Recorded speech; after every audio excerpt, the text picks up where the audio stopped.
Hay crímenes tan terribles que la pena de muerte no es suficiente.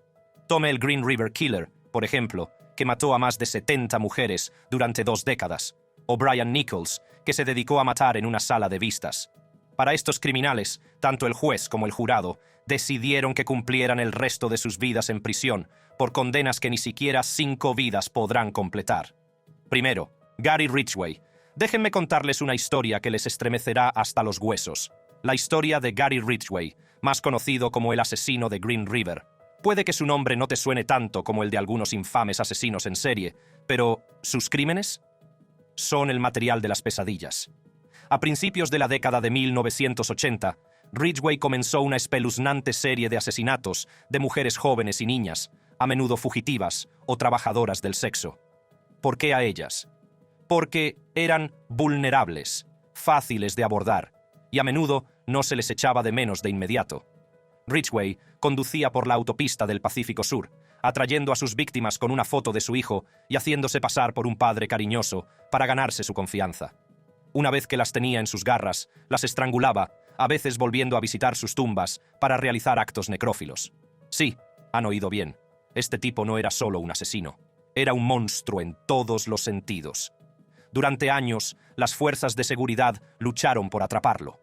A pesar de ser sospechoso desde 1982, Ridgway consiguió mantenerse oculto durante casi 2 décadas. Pero la tecnología le alcanzó. Los perfiles de ADN, que aún estaban en pañales cuando empezaron sus crímenes, le relacionaron finalmente con varias víctimas en 2001. La noticia conmocionó a la comunidad y alivió a los detectives que habían trabajado sin descanso para resolver el caso. Ahora, aquí es donde se pone interesante. Ridgway hizo un trato.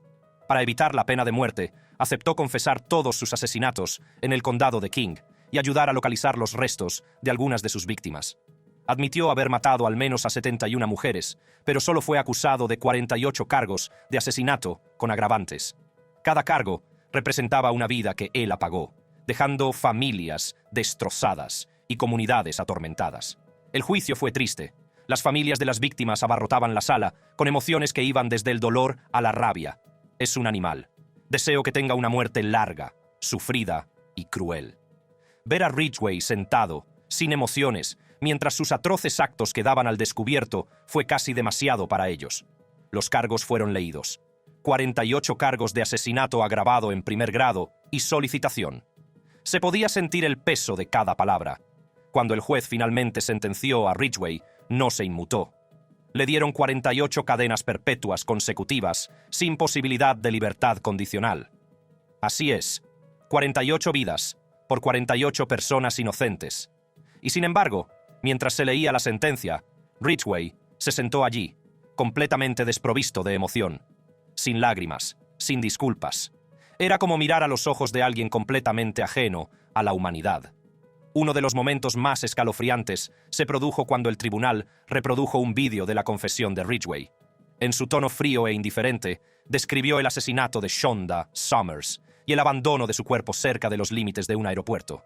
Con la intención premeditada de causarle la muerte, estrangulé a Shonda L. Summers hasta matarla.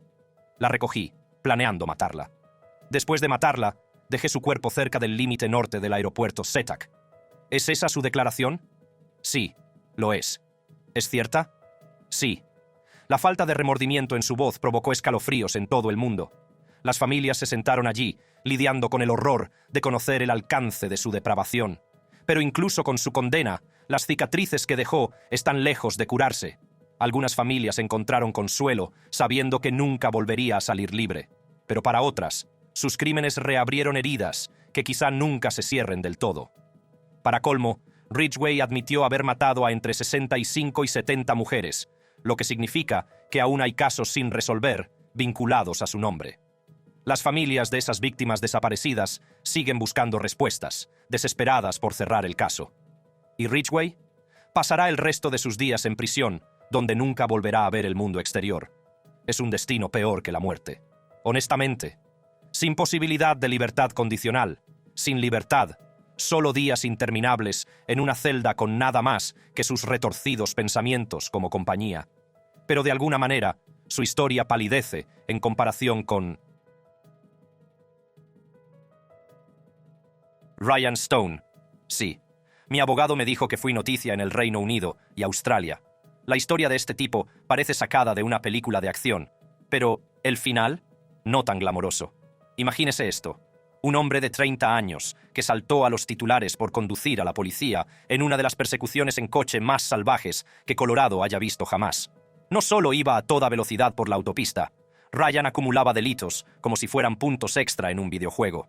Y déjenme decirles, el recuento final no era bonito. Todo empezó fuera de una gasolinera cuando Ryan robó un todoterreno con un niño de 4 años atado en el asiento trasero. Sí, me has oído bien. No se limitó a robar un coche, sino que secuestró a un niño. Recorrió las calles de Castle Rock, Colorado, sembrando el caos a cada paso. En un momento dado, chocó contra otro coche, arrastró a la conductora por la pierna y se dio a la fuga en su vehículo. Y por si fuera poco, mientras la policía intentaba desesperadamente detenerlo, atropelló a un policía estatal que estaba colocando un dispositivo para desinflar neumáticos, rompiéndole la pierna al pobre hombre. Pero mientras estaba en la cárcel, Ryan se atrevió a alardear de todo. Sí, mi abogado me dijo que fui noticia en el Reino Unido y Australia. Le estaba contando a una mujer cómo podría beneficiarse del vídeo de la persecución e incluso mencionó que YouTube le pagaría. ¿En serio? El tipo causó un daño incalculable y pensó que podría sacar provecho de sus crímenes. Ese tipo de arrogancia te hace hervir la sangre, ¿no? Cuando llegó el momento de enfrentarse a la música en la corte, sin embargo, Ryan intentó un enfoque diferente. De repente, el tipo que se jactaba en la cárcel encendió la mecha. Se quedó allí, llorando, culpando a las drogas de todo. Él y su familia afirmaron que había estado luchando contra la adicción a la metanfetamina y dijo que apenas recordaba la persecución. Pidió clemencia al juez, llegando a decir: «Le ruego que me dé tiempo para formar mi propia familia, con mi bella esposa». La sala del tribunal debe haber estado llena de ojos en blanco, porque, honestamente, ¿cómo responder a eso? El juez no lo tenía, sin embargo. Ryan Stone había acumulado 18 cargos, desde robo de coches y abuso de menores hasta intento de homicidio y agresión en primer grado. El jurado no se inmutó, declarándolo culpable de todos los cargos. ¿Y la sentencia? 160 años de prisión. Para ponerlo en perspectiva, Ryan no será elegible para libertad condicional hasta que tenga 105 años. Y seamos realistas, ¿qué probabilidades hay de que eso ocurra? Si crees que la sentencia de Ryan Stone es una locura, espera a oír hablar de Terry Nichols. Este nombre está ligado para siempre a uno de los momentos más oscuros de la historia de Estados Unidos. Antes del 11 de septiembre, se produjo el atentado de Oklahoma City, una pesadilla que sacudió a la nación hasta sus cimientos. El 19 de abril de 1995, un enorme camión bomba explotó frente al edificio federal Alfred P. Murrah, matando a 168 personas, 19 de ellas niños. Fue el acto de terrorismo interno más mortífero de la historia de Estados Unidos en aquel momento. Timothy McVeigh, el hombre que puso la bomba, fue ejecutado por ello. Pero su compañero, Terry Nichols, pasará el resto de su vida en prisión bajo una montaña de sentencias consecutivas. Nichols no parecía alguien destinado a la cárcel. Creció en una granja de Michigan, un chico normal de un pueblo normal. Después del instituto, intentó ir a la universidad, pero la abandonó al cabo de un semestre. Luego, se alistó en el ejército, pero nada de su servicio militar destacaba. Sin embargo, algo de su paso por el ejército pareció sembrar las semillas de su creciente resentimiento hacia el gobierno. Y cuando se produjo el asedio de Waco en 1993, donde un enfrentamiento entre agentes federales y la rama davidiana terminó en tragedia, Nichols estaba furioso. Para él, era la prueba de que el gobierno tenía demasiado poder. Fue entonces cuando Nichols se cruzó con Timothy McVeigh, que compartía su ira contra el gobierno. Los dos se hicieron amigos, unidos por su rabia, y empezaron a tramar algo impensable. Pasaron meses planeando el atentado de Oklahoma City. Nichols era el encargado de la logística. Compró toneladas de fertilizante de nitrato de amonio para fabricar la bomba y ayudó a robar explosivos. Para financiar la operación, incluso robaron a un vendedor de armas. Estos tipos estaban en todo. En la mañana del 19 de abril, McVeigh condujo un camión de alquiler lleno de explosivos hasta el edificio federal y lo detonó. La explosión fue masiva, destruyó el edificio y mató a 168 personas. La devastación no se parecía a nada que el país hubiera visto antes. Nichols no estaba en la escena, pero sus huellas estaban por toda la planificación. Las autoridades no perdieron tiempo en seguirle la pista. Detuvieron a Nichols solo 2 días después del atentado. En los tribunales, las pruebas contra él eran irrefutables. Recibos de materiales para bombas, declaraciones de testigos y su profunda conexión con McVeigh. En su juicio federal, fue condenado por conspiración para utilizar un arma de destrucción masiva y homicidio involuntario por los agentes federales que murieron. ¿El castigo? Cadena perpetua sin libertad condicional. Pero no terminó ahí. El estado de Oklahoma tampoco lo dejó ir fácilmente. Nichols se enfrentaba a 161 cargos de asesinato en primer grado, uno por cada víctima del atentado, y otros cargos. Sin embargo, el jurado no pudo ponerse de acuerdo sobre la pena de muerte, por lo que Nichols recibió 161 cadenas perpetuas consecutivas. Dejen que lo asimilen. 161 cadenas perpetuas. Este tipo nunca saldrá. Ahora, Nichols está encerrado en ADX Florence, la prisión de máxima seguridad en Colorado. Está en una celda 23 horas al día, sin nada más que sus pensamientos. Ahora, vamos a lo que puede ser el peor caso en este video. Jeffrey Dahmer. No me jodas, Jeffrey. Te mataré, maldita sea. Bien, abróchense los cinturones porque estoy a punto de contarles una de las historias más terribles que he conocido. Probablemente has oído el nombre de Jeffrey Dahmer, ¿verdad? Bueno, si no lo has hecho, prepárate. Este tipo es uno de los asesinos en serie más conocidos de la historia, y su historia es algo sacado directamente de una pesadilla. Jeffrey Dahmer nació en 1960 en Milwaukee, Wisconsin. Desde el principio, su vida familiar fue un desastre. Sus padres, Lionel y Joyce, siempre estaban peleando, y su relación era bastante tóxica. Honestamente, puedes imaginar lo difícil que debe haber sido para Jeffrey crecer en ese ambiente. Pero se pone peor. De niño, Dahmer desarrolló una extraña obsesión con los animales muertos. Literalmente iba al bosque a recoger huesos y diseccionar animales atropellados. ¿Y esta extraña fascinación con la muerte? Sí, eso fue solo el comienzo. Me desensibilicé a ella. Al final de su adolescencia, Dahmer se volvió más oscuro. En 1978, recogió a su primera víctima, Stephen Hicks, que era solo un autoestopista. Dahmer lo atrajo a la casa de su abuela, diciendo que le daría un lugar para quedarse. Pero en lugar de eso, lo drogó, lo estranguló y luego descuartizó su cuerpo. Este fue solo el comienzo de una serie de crímenes que acabarían cobrándose 17 vidas. Es pura maldad, pero nunca lo sabrías mirándolo. Lo que es una locura es que Dahmer no solo mataba a la gente, sino que hacía algunas cosas seriamente desordenadas con sus cuerpos. Después de asesinar a sus víctimas, las desmembraba e incluso conservaba algunas partes, preservándolas en ácido o metiéndolas en su nevera como si fueran una retorcida colección de trofeos. Y por si fuera poco, incluso se comía partes de sus víctimas. Sí, has oído bien. Sentía una compulsión enfermiza por comérselas, casi como si quisiera conservarlas con él para siempre. Tenía estos deseos obsesivos y pensamientos queriendo controlarlos no sé cómo decirlo, poseerlos permanentemente. La rutina de Dahmer era más o menos la misma cada vez. Encontraba a alguien, generalmente un hombre joven, le prometía dinero o una sesión de fotos, y luego lo drogaba. Y una vez que estaban inconscientes, hacía lo que quería.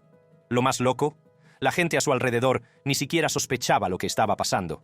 Vivía en un apartamento, y aunque los vecinos se quejaban de olores y sonidos extraños que provenían de allí, Dahmer fue capaz de volar bajo el radar durante años. Es un proceso que no ocurre de la noche a la mañana. Cuando despersonalizas a otra persona y la ves solo como un objeto de placer, en lugar de un ser humano que respira vivo. Entonces, en 1991, una de sus víctimas previstas, un tipo llamado Tracy Edwards, logró escapar. Corrió directamente a la policía. Y menos mal que lo hizo, porque fue entonces cuando todo se vino abajo. Cuando la policía registró el apartamento de Dahmer, encontró la escena más espeluznante que se pueda imaginar. Cabezas cortadas, partes de cuerpos y fotografías de sus víctimas. Parecía sacado de una película de terror, pero era real. Acostado en el piso, él me miraba, me puso el cuchillo debajo de la ingle y luego me midió. Miró diferentes partes de mi pecho, cosas así, y luego dijo: «Vas a ser así de hermosa para mí». Dahmer fue arrestado y confesó todo. Fue acusado de múltiples cargos de asesinato en primer grado, y el juicio fue un circo mediático. Todos estaban pegados a sus televisores, horrorizados por lo que estaban aprendiendo. Pero sinceramente, lo que más me impactó fue cuando la hermana de Errol Lindsay hizo su declaración. El dolor y la rabia en su voz eran desgarradores. Se podía sentir cada palabra. Jer, como te llames, Satanás. Estoy furioso. Así es como actúas cuando estás fuera de control. No quiero volver a ver a mi madre pasar por esto. Nunca. Jeffrey, te odio. Hijo de puta, te odio. A pesar de que su defensa trató de decir que estaba loco, Dahmer fue declarado legalmente cuerdo, y en 1992 fue condenado a 15 cadenas perpetuas en prisión. Esto significaba que pasaría el resto de su vida tras las rejas, sin volver a ver el mundo exterior. Ahora, aquí está el giro. Mientras estaba en prisión, Dahmer pasó por algo inesperado. Comenzó a meterse en la religión y se convirtió en un cristiano renacido. Algunas personas pensaron que estaba realmente tratando de redimirse, mientras que otros creían que era solo una manera de obtener simpatía o un mejor trato en la cárcel. En cualquier caso, Dahmer no cejó en su empeño, leía textos religiosos y hablaba de lo arrepentido que estaba de lo que había hecho. Pero por mucho que se disculpara, el daño estaba hecho. Por desgracia para Dahmer, la vida en prisión no fue pacífica. En 1994 fue atacado y golpeado hasta la muerte por otro preso. Sinceramente, no sé cómo me siento al respecto. Por un lado, es difícil sentir simpatía por un tipo que hizo cosas tan horribles. Por otro, no es más que otro capítulo trágico de una historia que podría haberse detenido antes si la gente hubiera prestado atención. En fin, esa es la historia de Jeffrey Dahmer. Es una locura cómo alguien puede llegar tan lejos por un camino tan oscuro. El dolor que causó nunca desaparecerá, y los recuerdos de sus víctimas nos recuerdan que a veces los peores monstruos son los que viven entre nosotros. Y por último, la historia de Brian Nichols. Brian Nichols vino a mi casa anoche a las 2 de la mañana. Esta es una de esas historias que es tan salvaje, se siente como que no puede ser real, pero confía en mí, es 100% cierto. Entonces, este tipo estaba en juicio por violación en 2005, ¿verdad? Él está en esta sala de audiencias en Atlanta y todo va de acuerdo al plan hasta que Bummel se quiebra. Se suponía que iba a ser solo otro juicio, pero Nichols cambió completamente el guión. Así que, aquí está el trato. Brian Nichols, mientras que en el juicio por algunas cosas bastante pesado como la violación y el secuestro, estaba siendo escoltado por un diputado en el Palacio de Justicia. Y de la nada, él la domina, le roba su arma y la golpea hasta dejarla en coma. ¡Qué demonios! Pero eso ni siquiera fue lo peor. No, solo estaba empezando. Ahora, aquí es donde se pone aún más loco. Nichols mata a 4 personas ese día. Primero, le dispara al juez Roland Barnes y a la reportera de la corte Julie Ann Brandau. Luego, va tras un oficial de policía, el sargento Hoyt Teasley, que estaba tratando de detenerlo. ¿Quién hace eso? Él estaba en un alboroto completo, y nadie lo vio venir. Corre por el juzgado, y todo el mundo intenta averiguar qué demonios está pasando. Después de matar a esas personas, Nichols no se quedó esperando a que lo atraparan. No, corrió. Robó un montón de coches, disparó a un agente de ICE, y estuvo huyendo durante más de un día. ¿Puedes imaginar el caos? Atlanta estaba básicamente en modo pánico. Incluso terminó en los más buscados de América. Este tipo era como un fugitivo de la vida real, pero estaba lejos de terminar. Y entonces las cosas tomaron otro giro loco. Nichols terminó reteniendo a una mujer llamada Ashley Smith como rehén en su apartamento. Ahora, esta parte es simplemente salvaje. Ashley era una viuda que estaba pasando por un mal momento, pero no iba a dejar que Nichols la controlara. Empezó a hablarle de sus problemas, de la muerte de su marido, e incluso le dio metanfetamina para calmarlo. Pero esta es la parte que más me sorprendió. Le convenció para que la dejara ir a ver a su hija, y en cuanto se fue, llamó a la policía. Me dio algo de dinero que llevaba en el bolsillo, y me fui. Recuerdo salir por la puerta. Todavía me temblaban las rodillas al llegar al coche, y pensé, esto es demasiado bueno para ser verdad. Seguramente saldrá y me disparará, pero me metí en el coche, doblé la esquina e inmediatamente respiré aliviado. Fue como algo sacado de una película. Gracias a su rapidez mental, Nichols fue arrestado y su reinado de terror finalmente terminó. Todo el juicio, oh chico, fue intenso. Terminó costando más de $3 millones, que es una locura. Nichols fue golpeado con 54 cargos: asesinato, secuestro, robo a mano armada, lo que sea. La fiscalía quería la pena de muerte, por supuesto, porque era un asesino. Dijeron que tenía sangre fría, que no tenía remordimientos y que era peligroso. Había un plan ideado por una mente intrigante, fría, despiadada, malvada y extremadamente peligrosa. No podían tener más razón. Pero la defensa. Trataron de pintarlo como una víctima de su pasado. Dijeron que tuvo una infancia dura, que fue abusado y acosado, y eso es lo que lo hizo estallar. Brian era muy activo en la iglesia. Tenía un excelente trabajo. Vivía en una comunidad de lujo. Es algo que ninguno de nosotros hubiera esperado, y Brian, cuando mira hacia atrás, no puede creer que lo hizo. Pero honestamente, ninguna mala educación podría justificar lo que hizo. El tipo era un monstruo ese día, y nadie estaba comprando la excusa. El jurado no tenía nada de eso. Lo declararon culpable de todos los cargos. En noviembre de 2008, Brian Nichols fue condenado a múltiples cadenas perpetuas, sin posibilidad de libertad condicional. Y aunque el jurado no pudo llegar a un acuerdo sobre la pena de muerte, razón por la que no se le impuso, esta sentencia era prácticamente una sentencia de muerte de todos modos. Se va a pudrir en la cárcel el resto de su vida. Y créanme, eso es mucho peor que cualquier otra cosa que pudiera haberle ocurrido. El juez James Bodyford, el que lo sentenció, dijo algo que golpeó fuerte.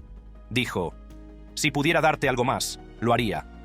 Él sabía que este tipo nunca iba a volver a ver el mundo exterior, y honestamente, era la mejor sentencia que podía recibir. Porque después de todo lo que hizo, Brian Nichols no merecía menos. Lo más loco es que nadie esperaba que este tipo se descarrilara como lo hizo. Antes, parecía un tipo decente. Tenía un trabajo estable, vivía en un barrio de clase alta e incluso iba a la iglesia. Pero en algún momento, algo se rompió y nunca sabremos por qué. El caso es que, independientemente de su pasado, no hay excusa posible para lo que hizo. Tomó vidas inocentes y destrozó muchas otras en el proceso.